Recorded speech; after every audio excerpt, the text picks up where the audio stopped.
What is going on, YouTube people? Neo Cards and Comics here. This one's going to be a doozy. People are going to love this one. The grading is a scam. Folks are going to have a field day. This should be a very interesting video. Give this one, I don't usually ask for this, but if you enjoy this one, give it a share. Just take the old link and drop it in whatever social circles that you play in. I think a lot of people are going to get a kick out of this one. Let me set this up. Let's flash back to about probably 3-4 months ago. I think it was like May or June. I sent an order off to PSA. It had a card. To be fair, I should not have sent this card in. It was not worth grading in regards to the value of what it would be on the secondary market. I got caught up in a cheap special and was just sending everything I had from Bowman. But that card came back with an interesting grade. Let's go back and take a look, shall we? And this might be, I think this is the one right off the get that I have questions on. I sent a lot of Bowman in. Yeah, so this one got a PSA 6. And I already see what maybe caused it really quickly. There's like a piece of fuzz there or something. But beyond that, that top corner a little bit. Usually 6, you got to have something fairly significantly wrong. Anyway, we may do a thought experiment on this one and crack this bad boy open. I won't do it on this video, but we may do it on a follow-up video. I'm surprised that I missed that corner, but who knows? I still don't think that corner would be enough to get it a 6. I don't know. So, as you see there, Ultra Modern card came back PSA 6. I'm not perfect. I make mistakes all the time on what I send in. I miss. I don't get all 10s. I get 8s. I get 9s with the best of them. But a 6, I feel like you really got to mess something up with a 6. Now, I didn't pull the clip, but you could search PSA 6 on my channel, and you will see a video, it's about 10 minutes long, where I cracked that card out. Looked it over, whole 9 yards. In that initial video, I talked about the little piece of fuzz in the corner. In the crack out video, you could see that actually just wiped right off with my hand. It wasn't like an actual attached part of the card or anything. So, cracked it out, looked it over, and I don't want to say I snuck it into my last PSA order, but I sent it in on my last PSA order, this order here, that just recently came back. I just didn't make a big deal about it. I just kind of put it in there. I didn't even really say anything in the submission preview video. The card's in there. After I cracked that card out, like I said, I looked it over. I think I wiped it off with a microfiber cloth because I got some fingerprints on it from moving it around. That's all that I did. Stuck it in a penny sleeve and sent it back off. I was curious what it would get. It was definitely not a PSA 6. 100% it was not a PSA 6. I think, grading fairly, probably a 9. It was slightly OC. It had a couple of roller marks on it. Nothing crazy. The one corner where the fuzz wasn't perfect, but it wasn't that bad. I thought this is probably a 9. I don't know.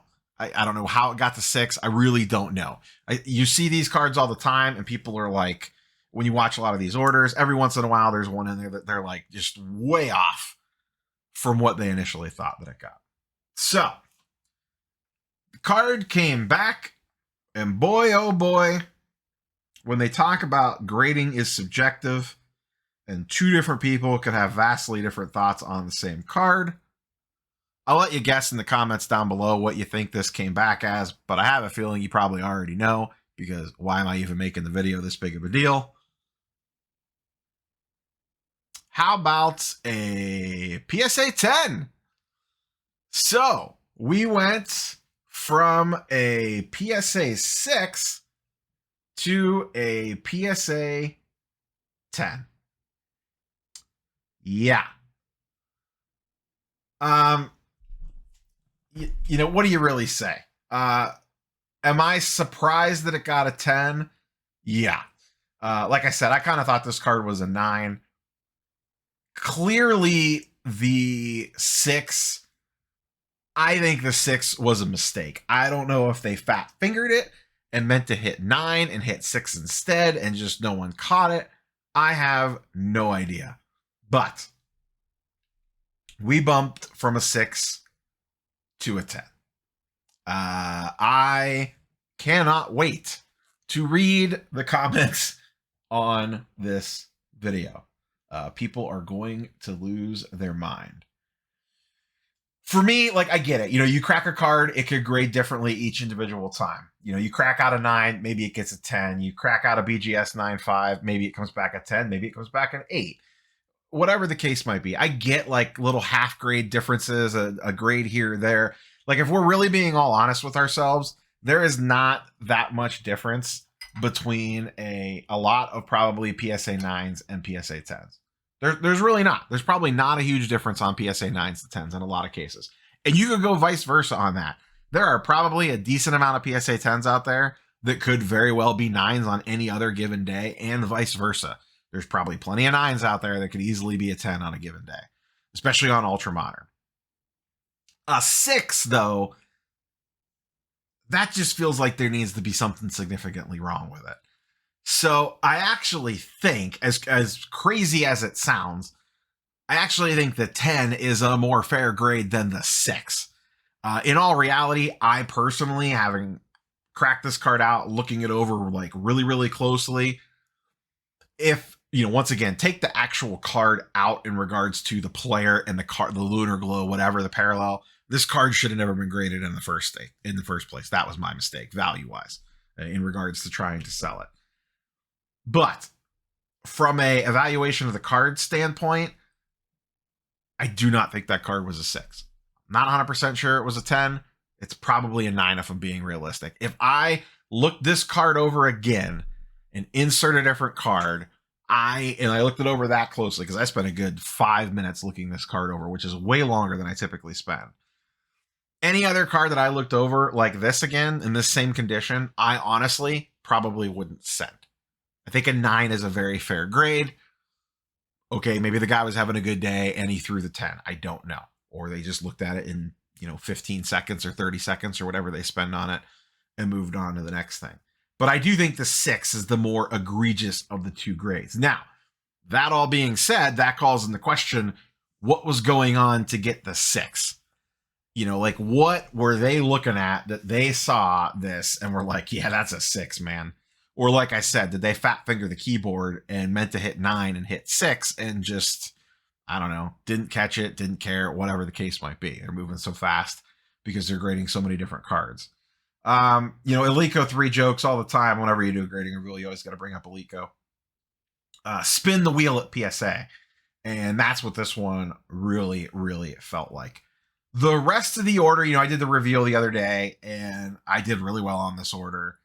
But I thought that it was fair. I typically, you could go back, all my PSA, all my grading, send-ins and reveals are on the channel. With any company I have ever graded with, there is a submission preview and a reveal video for every single one of them out there.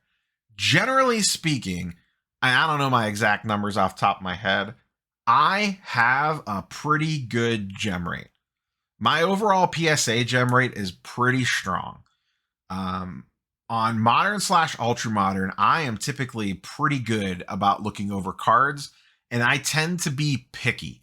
There's probably stuff I could send that is borderline, that is like one of those coin flip situations that I don't purposely send. So I feel fairly confident in my ability to evaluate cards to send in for grading. The results back it up.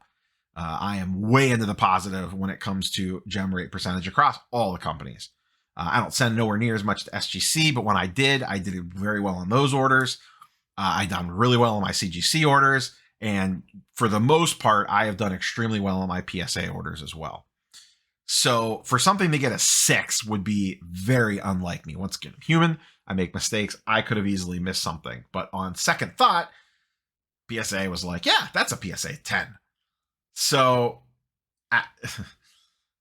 it really makes you kind of, there's no way not to. Like, it just kind of makes you question the whole, like, what are we really doing here? You know what I mean? Like, someone is evaluating a card and slapping a grade on it, and we assign that card so much extra value because of the number printed in the top right hand corner.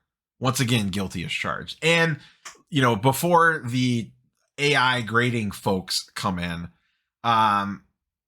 you know, there's still a lot of questions with that. I am sure they're like, oh, if you would have sent this to Tag or HGA or whatever, you know, that's the only way to get a fair and accurate grade. Here's the thing, though, everybody. The humans teach the AI how to grade a card. They're the ones setting up the parameters, the tolerances, etc. Sure, it might be more consistent, but there's still humans involved with that. And everyone that I've ever talked to in that space, I just don't know that that tech is there yet. Maybe I'm wrong. My other question there too is what happens when the algorithm gets adjusted? You know, what happens then? If it's supposed to be consistent every single time, if someone tweaks the algo, it's not consistent every single time anymore. It completely changed from everything previously graded. Like, I get it, like a human grader is going to do that every single time they touch a card, but the whole point is that it's consistent across the board. So I don't know what I'm going to do with this card yet. Should I crack it and send it to somebody else? Should I send it to Tag? Should I send it to SGC? Should I send it to CGC? Should I send it to, well, I don't want to send it to Becca because I want to get the card back this year, but should I send it to someone else and see what it grades like there? See what they say.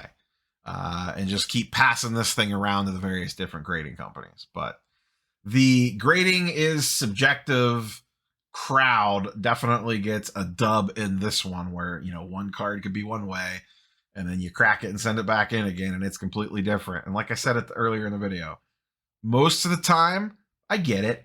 9s, 10s, there's probably not that much difference between most of them. They're really not in a lot of cases. 6 to 10 though, hey man. Luckily, this card is not extremely valuable, so it's not gonna it's not like I bought a PSA 6 and cracked it and turned it into a $30,000 card by turning it into a PSA 10 or anything crazy like that. But makes for a fun thought experiment, and maybe we'll pass this thing around a little bit. If I do, I will do it on the down low. I will record the preview, send the card, get the card back, and do the reveal all in one video. So the grading companies do not know that it is coming. Not that they would do anything crazy, but I would rather just play it cautious so each company doesn't know where it's going. But I don't know if I'm going to do that or not. I really don't. I think I might just retire this project at this point in time. I did not think that this Vincent Perazzo card would be the content star that it is, but here we sit today. As always, curious for your thoughts and comments on down below. I have a feeling they will be spicy on this one. We'll see how many grading is a scam. Grading is subjective. You should have sent it to Tag, or you should send it to Tag, or something else AI graded, or don't grade any cards ever again. And this, I'm not hating against anyone making any of these comments. I'm pre-predicting, just based off of how I think this is going to go. So, like I said, if you enjoyed this one, thought this one was a little bit interesting, copy that link and give it a little share around the social media sphere. I have a feeling a lot of people will be very opinionated on this one. That's all I got. Catch you boys and girls on the next one. Peace.